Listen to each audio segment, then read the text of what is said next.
Thank you all so much for coming. I love to see all the new faces as well. Very exciting. So for those of you that don't know me, I'm Alex Stone. I'm a psychological suspense author based down here. And Mario and Trina have very kindly given us our fantastic venue once a month to do these amazing events. Thank you so much. Thank you. So please do make full use of the bar and show our appreciation. And so the plan is for tonight, I'm going to be chatting with Paula Harmon, a historical author. And we are going to be having about 45 minutes conversation with time for your questions as well. And then there's going to be more time for networking and chatting and of course more drinks afterwards. So I would love to know a little bit more about your background, how you got started. I was born in North London and my parents, my father was London and my mother's family were from Scotland.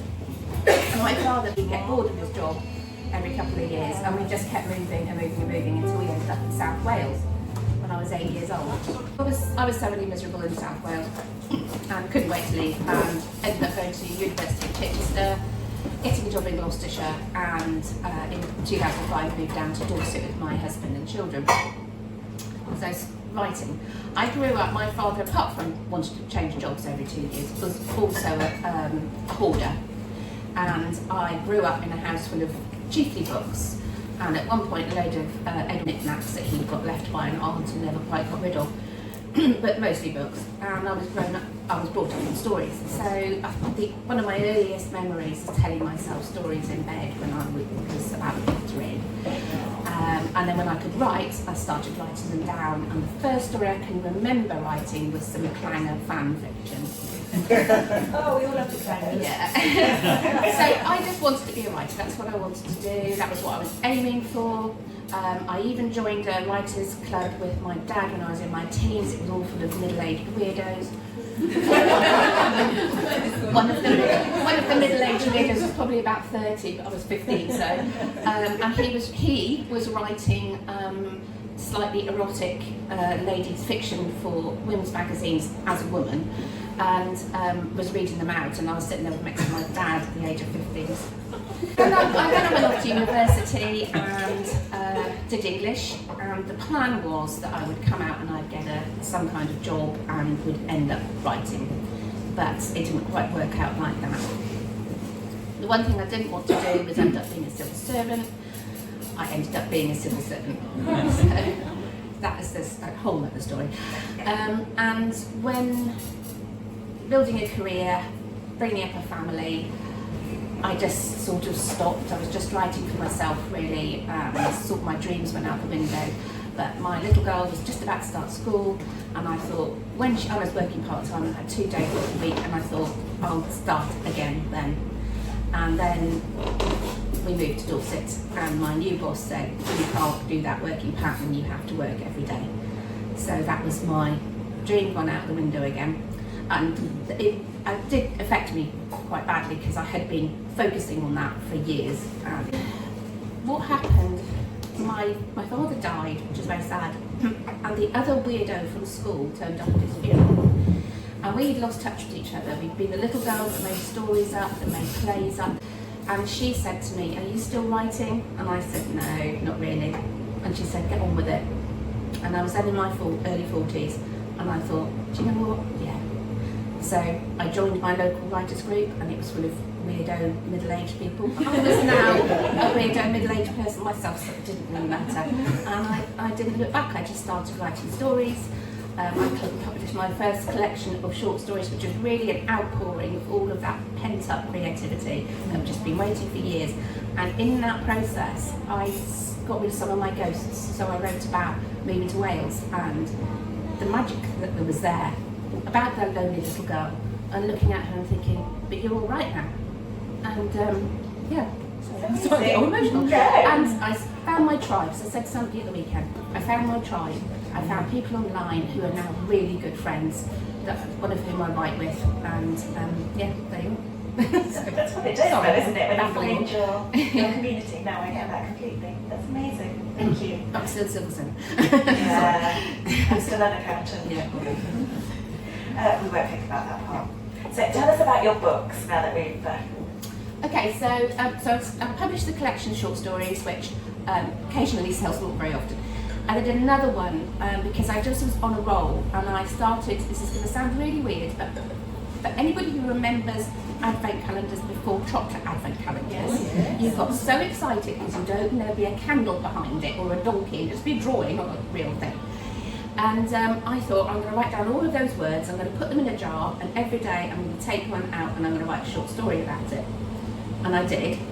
And that ended up being a book called The Advent Calendar. Some of them are not all happy, schmaltzy, some of them are sad. The Syrian crisis was going on at the time. Little did we know it was just going to be another set of people in the same situation. And that book sells every Christmas, actually. So, and then from that, I started making friends. I wrote a book about my dad, and then I wrote this slightly daft novel, which I didn't think was going to do anything, and through that process, I met somebody else, and she said to me, should we write a book together? And we're both control freaks, we didn't know how it was going to go, but we thought we'd give it a go. We met each other in person, because she lives in Cheshire, after we'd started writing. My son said, are you sure you should be meeting somebody that you met online? I think I ought to come with you. He was about 15 or so. And I go, there's two middle-aged ladies meeting at a tea shop in Covent Garden, I'm sure we'll be fine. And he said, no, honestly. But so we've managed to have dangerous tea shops ever since. But we were all right. And out of that, we wrote a series of novels together, and one of the secondary characters was Margaret Demeray. And after we finished the series, Margaret was saying, I want the series of my own, please, and you can write it on your own. And that's where this came from. Amazing. Wow. It just goes to show, doesn't it, what connections you make and how they can change your life. Thank you. So, do you want to give us a quick synopsis of perhaps your latest book? Well, sorry, no, I will explain. So these books are set. So the latest one is with the editor at the moment, hopefully coming out in the summer, which is the 6th book in this series. These books run up to World War I, start in 1910. The 6th book finishes about a week after World War I has broken out. The main character is because when I was writing the previous series, I decided she'd be a doctor because that sounded a lot more interesting than a lot of the other things she could have done. Of course, when I'm now writing her as a main character, I have to know an awful lot more than the average civil servant does. So she's a pathologist, and she works in the London Hospital for the Poor. She meets a stranger, a man who asks her to divulge hospital information in order to get justice. And after a bit of a very short struggle with conscience, she decides that's what she's going to do, and then finds herself in all sorts of deep water. It's a sort of a mixture of murder mystery and a little bit of espionage, the sort of things that are going on during in the lead up to World War I, not just us and the Germans, Britain and Ireland, which was part of Britain at the time, but obviously didn't want to be. Strikes and various other things that were going on. The suffrage movement is quite a factor in it, and trying to cover all of those things in there. But at the same time, being a murder mystery and a tiny bit of... You do all this amazing research, obviously, so are any of your characters based on real historical figures? Not really. There are real historical figures are in the book, particularly in the 4th one, which is around the militant suffragette movement. So Emily Davison, Margaret, is one of the people that witnesses her running in front of a horse and being knocked down. Book 2 includes the Sydney Street siege, which the Churchill was. She doesn't see it other than on the newsreel, but she's aware of it because she's very, very close. And so there were real people in it. Was she based on anybody real? No, not really. She's sort of an amalgam of the kinds of strong women I knew existed, and still do exist, but people forget that they existed because they sort of got written out of history to an extent. They did, yeah. I love that you're kind of shining that spotlight back on those roles that had been a bit overlooked. Yeah. Fantastic. So how does a civil servant approach her research for a historical novel? I think with these, what I really wanted to do was to try and look at the world as if I were an ordinary person at the time, not somebody looking back with a history book. So one of the key things is newspapers. We get our information from the news, from our social media feeds, from the BBC, from ITV, goodness knows where. But that's what we're fed, and we then have to choose what we believe, disbelieve, what we're frightened of. And I sort of followed that approach too. And partly that was because reading a real diary of somebody about the outbreak of World War I, talking about not believing it was going to happen. They just did not think that we would go to war with Germany. The general feeling was that, aggressive as Germany was, they were like us. The French weren't like us. So we were were we with the right people? And I sort of wanted to get that across. But reading the news is just fascinating, because you find so many, things that you didn't realise were more important. The crisis in Ireland, which very much was a crisis, was the main thing in the newspaper up until a week or so before World War I broke out. The stuff that was going on otherwise was being pushed aside, and a massive, great big celebrity trial in France was taking up some of the front pages because it was just more interesting, I guess, than a whole load of armies building up. So, and then fun things like I can't even remember how I found it, but it was a picture on the front of the sketch of a couple doing a tango, but you can only see them from here down, and the woman's skirt is really short, and the sort of general assumption that everybody would have fainted if they saw a short skirt just wasn't true. They had pictures of people in swimming suits and doing exercises on front of it, and it's just interesting. Some of it's just quite good fun. Yeah. It's big. Proper step back in time. I answered your question. No, that's perfect. It's true. So, do you plot your stories as possible? I do, yeah. I think the very first book I wrote, which was a slightly mad one set in Rome near Britain, it was basically I worked out who was going to die when, and then sort of like filled in the gaps in between, and then one of them got a reprieve anyway, decided not to.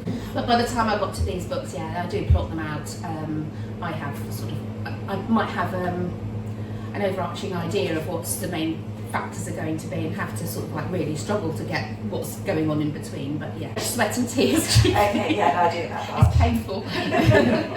But I'm always glad. I usually get to about the 3/4 point and don't plot after that, because I usually change my mind about quite a bit by that time, and you have to sort of tie up the loose ends. So does it ever look, going back, if you looked at your original plotting, would you? Oh yeah, things change all the time. There's always a chapter that just moves all over the place, and people that get cut out, and scenes that get cut out, and people that change gender and goodness knows what. So yeah. But yes, there is a plot originally. Okay. My editor recently asked me how many police officers are in this interview, because there's 3 at the end and there was 2 when we started. There was only 2. I just changed somebody's name. I think I had one scene, but it's not in these, but something else, where somebody said he had a cloak and he had a lamp and he was grabbing hold of him. And my editor said, "How many hands has he got?" Yeah, we'll do it. So, how do you juggle writing and your work?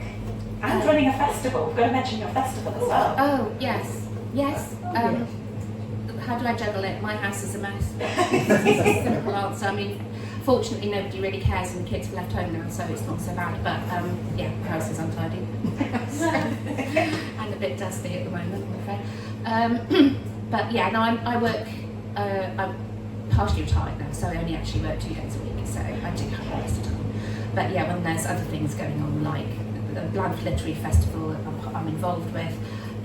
Yeah, we did an International Women's Day event, which was very successful in March, which was open to anybody. It didn't just have to be women that attended, but we had women talking about women's achievements, all sorts, and their challenges. But it was a positive event. It wasn't supposed to be whinging about things that had gone wrong. It was about, and we had Kate Adie, and she was brilliant, really, really good speaker, really good, and she was so positive. It was incredible. An amazing atmosphere. So, did you ever study creative writing, or is this all self-taught?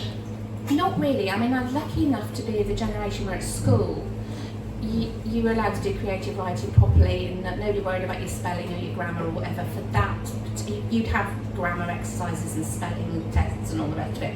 But if you were told to write a story, you just had free rein, and I think that was great. I don't think they have that now. And then when I went to university, it was an English literature degree, but there were creative elements, so I learned some techniques. But apart from that, yes, basically. So, Wow. yeah. And how many books have you got now? Yeah. What would you ever thought back then when you were writing in your childhood, if she could see what you've accomplished now? I think she'd be chiefly surprised I was sitting here talking to a room full of people without hiding under the table, I think. That's fair. I think that applies to both of us, to be honest. I think, it's like you really learn what the other part of your personality that's able to do that. I couldn't have done it then. And I think that there were advantages to not starting then, in that I was quite naive and immature for an 18, 19-year-old, and I think I had a few things that I needed to learn about myself and about the world, really. I think. Things that you can put into your books as well. Yeah, that's right. Yeah, realise things aren't quite as black and white as perhaps you think when you're young. So, or at least I thought as when I was young. So are there any of the biggest lessons that you've learned, perhaps writing your first book, or any of them that I think just go for it. If you want to do it, just go for it. And like I say, find your tribe, people who will support you, people you can learn from, and don't be afraid, and if you really can't, or you don't have the courage, or don't feel confident to get it out there, that's probably because it may be because it's not the right time for you. But just keep writing and keep doing something and experimenting, trying different ways of expressing yourself, different genres, just to see what feels comfortable for you, really. So I can open it up for questions and see if we've got any now. Yeah. Where do we start with your pre-World War I series? With The Wrong Sort to Die. No, that's your first book. Yeah. So these are the first 3 books, which are the only ones I've actually got copies of with me. If you get the e-book version, they've all got different covers now, I'm afraid, because they've been taken over by somebody else and they've changed all the covers. So the paperbacks are still these ones at the moment. Who did you publish those ones with? They're self-published, so yeah. But the e-book is traditional. It's with, digital first, traditional publishing. It is now, it wasn't originally. Well, they just separate, I love that kind of thing. Sort of. Yeah, they're not deadly serious. I mean, they're serious. There are very serious elements to people die.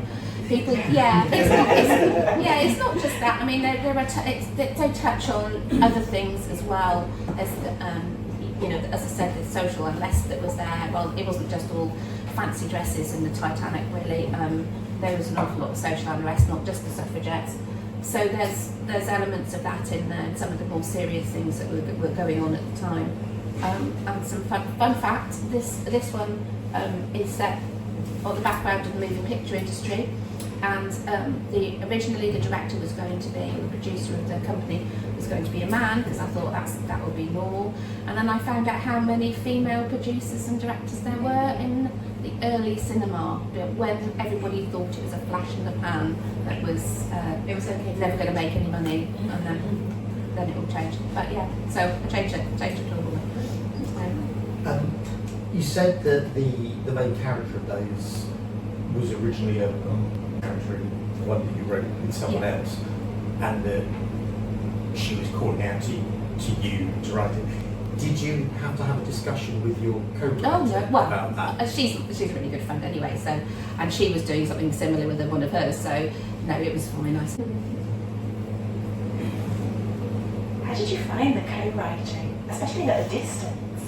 Well, what we did was we decided the only way we could make it work as two control freaky middle-aged women who like tea was to take a character each and write alternate chapters from that character's point of view. That's how we did it. So, and then we ended up with the story. Our first one we did plot very loosely. First few, I think on the 4th one, I think I didn't accidentally kill her. I did kill the character, one of the characters she wanted to keep, and after that, I think we plotted a bit more screen. Anybody else? With all your research for that era, which is a fascinating, really complex era. You were talking about the sort of the Irish situation and the suffragette situation.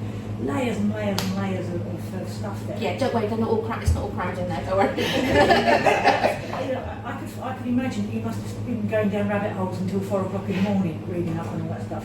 Did you do most of your research beforehand, or were you researching it as you were going along? Or? A bit of a mixture, I think I suppose I knew about the Irish situation, but I hadn't realised how close we were to civil war before it broke out, and what some of the drive was. I hadn't really realised how much the government were flip-flapping between trying to appease the Irish and trying to appease the suffragettes, and basically never appeasing either of them. And I hadn't realised quite how much social unrest there was going on there, the Taylor strike in particular. But yeah, it's a bit of a mixture, and then sometimes sort of going along, like I just sort of think, do you know, I could do something really cheerful in this scene.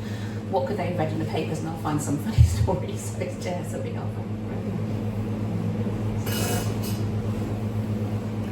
Going back to the beginning, to the first book you published, that was self-published, was it? Yeah. And did you, in terms of getting it edited, did you find an editor, and how did you choose your editor? The very first one I did, the first short story series I did, I had proofreaders and people who, and beta readers, so people who said this, I don't think this works, or that you need to change that, or you typed that wrong, or whatever. After that, then I found somebody who did editing, and we clicked, and she did the right sort of things as far as I was concerned, in terms of really honest feedback, and telling me when things didn't make sense, so that I could change them, or or argue back perhaps. But you just very good, useful stuff. Plus, sorting out my English, which sometimes gets a bit convoluted, as you can tell by the way I speak. And is that someone you still work with, or yes, yeah. And she's asking, what she's really asking is, are they expensive? By industry standards, not very low, but I can give you the details after. Yeah, I'm scouting. Yeah.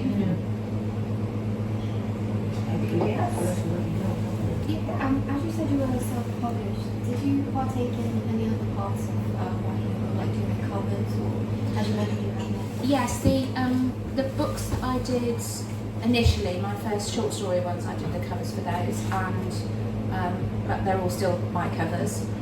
So the advent calendar actually didn't cost me anything because I didn't have an editor, but I did everything else myself.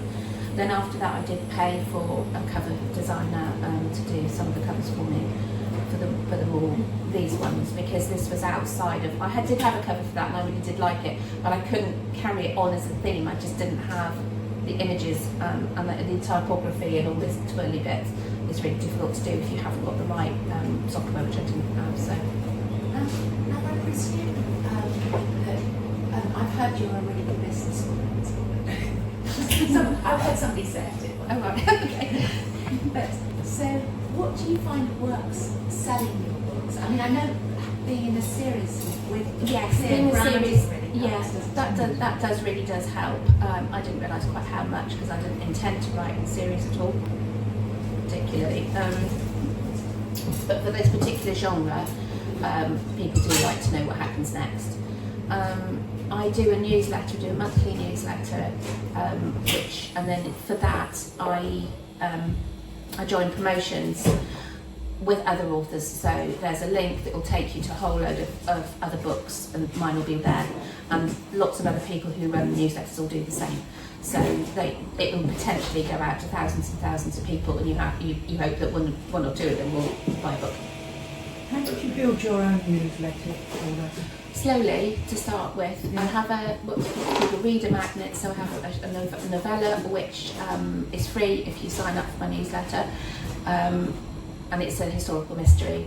In fact, light actually, not a lot of blood and gore, some blood, but not a lot. So that's the start. So then I can offer that free. Sign up for my newsletter, and you can have this book. And then people have got a choice. They don't have to write my newsletter if they don't want to. And I slowly worked out a way of well, I'll try to make it interesting. I usually have a fun fact that I've found out in my research. It's because it's been lead up to World War One. I've had to veer off violently because right now people do not want to hear about the build up to a war in the newsletter. So I've got, I think next month's about sandwiches or something, and I sometimes put in recipes. The bit I find hardest to write about is actually what have I been doing the last month, because I just don't think it might be very interesting. So I think we disagree, having heard you talk and all these things that you're doing. Anybody else? Oh, we've still got some time, so if nobody else has got any questions, I'm going to carry on. So, what's your typical writing routine? Are you a morning writer? Yeah, I am. Yeah. So, I said to my husband, I think I'm still sticking to the 9 to 5 after 4 million years of working in an office effectively. So no, I sort of probably between 9 and 3. Okay. But then there's all the sort of like the additional stuff like newsletters and promotions and doing this sort of thing where you've got to sort of prepare for. I give talks as well, not book talks, but I talk about some of my research.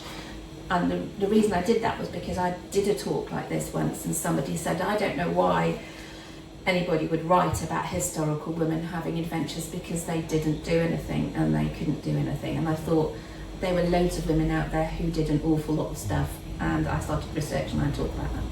So, and the fun things about how you do it, or how you solve a crime while wearing a corset and a long skirt as well. So. That's a really good catchy line. Have you ever had writer's block, and how did you overcome it? Yes, and I just keep writing, and if it's nonsense, I just keep writing it anyway. It can just try and write through it really. And if you have to, I mean, I don't always write in order. I mostly write in order, but if I really stuck and I think I can't work out this scene, but I know what's going to happen there, I'll write that instead. Or you might just write a conversation that's never going to go anywhere, but I think I wrote a description. It is on my blog actually, but it was a description of Margaret's flat, and it was because it was a prompt, and I thought, oh yeah, I'll describe the flat. I could see it so clearly in my head, more than I could see her actually, which is really bizarre. I could see the house, but not her, and just describe the flat. So, so that's how I do it anyway. It's just stretching the muscle, I guess. Yeah, and I guess tapping into what makes her her as well, especially with the flat, what she got around. Yeah, because she's 36 at the beginning.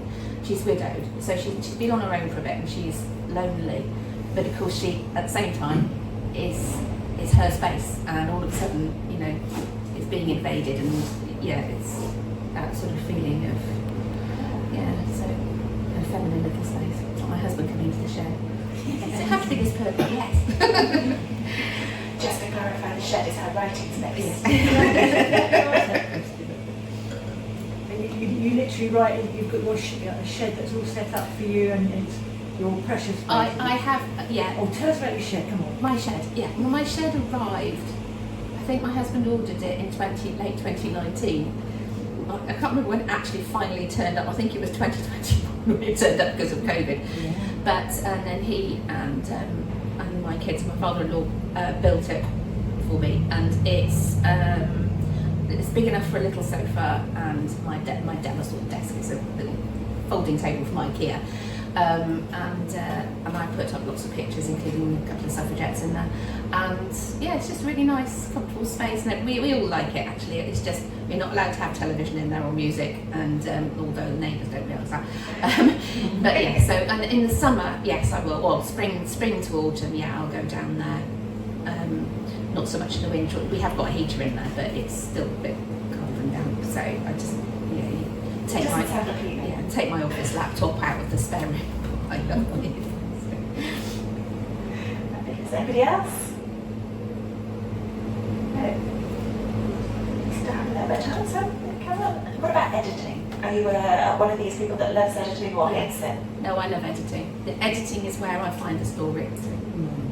And there's a lot of superfluous. I overwrite, and also I'm not always very sure. I sort of think, I don't know where I'm going with this, but I'm going to write it down anyway. And when I go back, I can think, yeah, that just needs developing, and that you've got something in there, something about a book, for example. That's important. That's a key bit of information, and you haven't even realised you need to develop that, or another bit you sort of think, well, that's a lovely bit of writing, but that needs to go. I wrote a whole chapter about Emily Davison's funeral procession, and it was well researched, beautifully written, and I thought this is slowing everything down, so I had to reduce the whole lot to about 100 words. Do you ever do anything with your unused material? I mean, do you share that in your newsletter? Like, oh, here's my unused material. Sometimes I do. Otherwise, I have a folder called cut bits because I sometimes reuse them. Yes. So they're not wasted up. No, so there was a whole scene that was originally supposed to be in there that ended up in the fourth one. I just tweaked that. Was the fourth, fifth, and I just tweaked it. So she goes to give a talk to like a mother's group, and it got a lot more serious than it was. But there's humour in it as well, so it was. How many have you written that series? Sorry. How many series have you written? This series is, there are 5 books and he said 6 coming out. The co-written series I wrote with Liz, we've got 2, one which is set in the 1890s and one which is contemporary cosy. And then I've got the Murder Britannica series, which is a slightly bonkers Roman era one, which has got 3 in it. And that was a lesson in probably how not to write a first novel. And I chiefly did it for my mother-in-law, and because it's about a monstrous mother-in-law. My mother-in-law is lovely, but she likes murder mystery, so it was a sort of an in-joke. And people either like it or they hate it. But the people who liked it all said, I want to know what happens to Lucretia next. Lucretia's my completely filterless alter ego, says exactly what she thinks. So yeah, I wrote another 2 books to show, and they were set in Dorset. The original one was set in Wales, but the last 2 were set in Dorset. So with the this one here, so you've got say 6 books. Is that the end, or does she keep going and going? I want people to tell me, because obviously World War I breaks out at the end. I asked somebody what she wanted me to do, and she said, I don't know, because I sort of don't want to know if somebody dies. As in, not a victim, but one of the standing characters if anything happens to them, because obviously somebody's going to have to, because it's war. So I don't know, I'll wait and see. And it would have to change a little bit, because if Fox has to go away, then Margaret is on her own, so it might change the dynamic. So I don't know. I'll wait and see what people say. Okay, motivation to read all 6 of them. I've got other ideas as well, so that's different things. Would you always stay in that sort of historical place? I think, well, like I said in some of the talks I gave, when I was a child, my father was very good at making places come alive. So if you went to a ruin, by the time he'd finished, you could hear the prisoners groaning in the dungeons, and you could see the flags flying from the turrets that weren't there anymore and hadn't been for a long time. And with me, you'd also be able to see a dragon standing on the turrets, because I love dragons. And he was that kind of person. And I loved historical fiction, which he got me into because it helped that come alive. I understood about historical situations because the fiction made it come alive rather than just leading a load of facts. But most of the historical fiction was with boys in it as the main characters, and the only one, or one of the only ones I read, had a girl character. She was dressed as a boy, which is fine, but it was just like I wanted to have ones with girls in it too. So I didn't dislike those, still like them now, have read them since, but I wanted some with girls in it, and so I read what I wanted to read, I guess. But the characters in them are sort of diverse. I wanted to flag up with the Roman ones, even though they aren't desperately serious, that we had people of colour who lived here in Britain in the 2nd century. So to include them in there, one of the characters is he won't mind me saying this because I've told him, is based on my son, who's neurodiverse, and he is that. And although it's very light touch, and Margaret has 2 of her friends are gay, which of course at the time would have been illegal for one of them, and probably frowned upon for the other if people realised. So they're there because I wanted to represent the fact that people were, and there's not this sort of perfect, well, not perfect, it's the wrong expression, it's not this sort of clinical world that everybody thinks it was, which is very white and very heterosexual, because it wasn't. So, but it's light touch, it's not sort of heavy, apart from one of them is in a lot of trouble around it. But anybody else? Yeah. Would you want to write about any other historical events? I would love to write one set in the Tudor era, and around the idea that by the time Queen Elizabeth had been on the throne for a bit, somebody in their sort of 30s and 40s would have changed religion about 4 times. And, you know, whether people really believe it. It's always been true. Do they really believe it? And if they do, how have they managed to switch beliefs that fast? But at the same time, I like writing about ordinary people, so and women in particular, caught up in a situation where, you know, so I've got an idea about it, but that's the research for that would be tremendous. So what would you like to have? I Historical? also like the Tudor era. Yeah, it's fascinating, I think. Keep posted. Right, well, I think that's probably about time to wrap up. So thank you to Paula. She's going to be available if you want to come and ask questions individually or sign books for you. But please do continue to network and stick around and get some more drinks or mingle.